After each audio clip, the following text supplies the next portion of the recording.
ଆଜି ଯାଇକି ପହଞ୍ଚୁଥିଲୁ ଆମେ ନଖରାରେ ଥିବା ଡିକାଥଲନରେ। ଆଉ ବହୁତ ସୁନ୍ଦର ସୁନ୍ଦର ଜିନିଷ ସବୁ ସେଠି ଦେଖିବାକୁ ମିଳିଲା।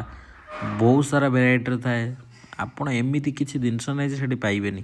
ଆମେ ସବୁ ସାଙ୍ଗମାନେ ମିଶିକି ଯାଇଥିଲୁ, ମାନେ ଭାଇମାନେ ସବୁ ମିଶିକି ଯାଇଥିଲୁ। ବହୁତ ଜିନିଷ ହେଲା, ମୁଁ କ'ଣ ସହିପାରିଲି। ମୁଁ ଗୋଟେ ବ୍ୟାଟ୍ ଆଉ ବଲ୍ ଧରିକି ଚାଲିଆଇଲି ମାର୍କେଟ ଉପରେ ଖେଳିବା ପାଇଁ। ଦେଖୁଥିବେ କେମିତି ଖେଳୁଛି ମୁଁ, 1 2 3 1 2 3 1 2 3 କରିକି ଟିକେ ଖେଳି ପଡ଼ିଲି। ନାଇଁ ବେଶୀ ଖେଳିଲେ ହେବ ନାହିଁ। ଟିକେ ଦେଖିଲୁ ଲୋକ କିଣା ଉପରେ କିଣା ଚାଲିଛି, କିଣା ଉପରେ କିଣା ଚାଲିଛି। ଆମେ ନାଇଁ କ'ଣ ଗୋଟେ କିଣିବା ନା ଆଉ।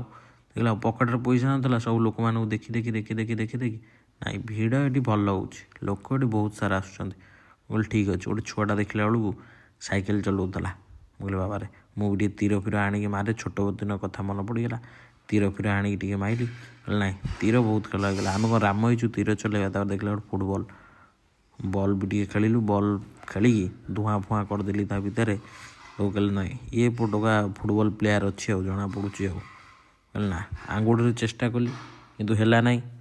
ଯେହେତୁ ଏଇଟା ଟ୍ରାଏ କରିକି ହେଲା ନାହିଁ, ମୁଁ କ'ଣ ଛାଡ଼ିଲା ପିଲା ଆଉ ଗୋଟେ ଚକବାଲା ଥିବା ଗାଡ଼ିର ଧରି ଗିରିଗିରି ପଳେଇଲି, ଯେଉଁଟାରେ ନା ପେଟ୍ରୋଲ ନା ଡିଜେଲ ଥିଲା। ବହୁତ ମଜା ଲାଗୁଥିଲା। ସେଇଥିପାଇଁ ପୁରା ଚତୁର୍ଦିଗ ପୁରା ଖେଦି ଚାଲିଗଲି। ଖେଦି ଆମେ ଦୁଇ ଭାଇ ଗଲୁ ସ୍କେଟିଂ କରିବାକୁ। ଜୀବନକରେ ଧିଆଁତିକରେ ଆମର ଏମିତି ଚଲେଇ ନଥିଲୁ ଭାଇ। ତଥାପି ଦୁଇ ଭାଇ ଠେଲା ପେଲା ମିଶି ଚଲେଇଲୁ। ଆପଣମାନେ ବି ଆସନ୍ତୁ।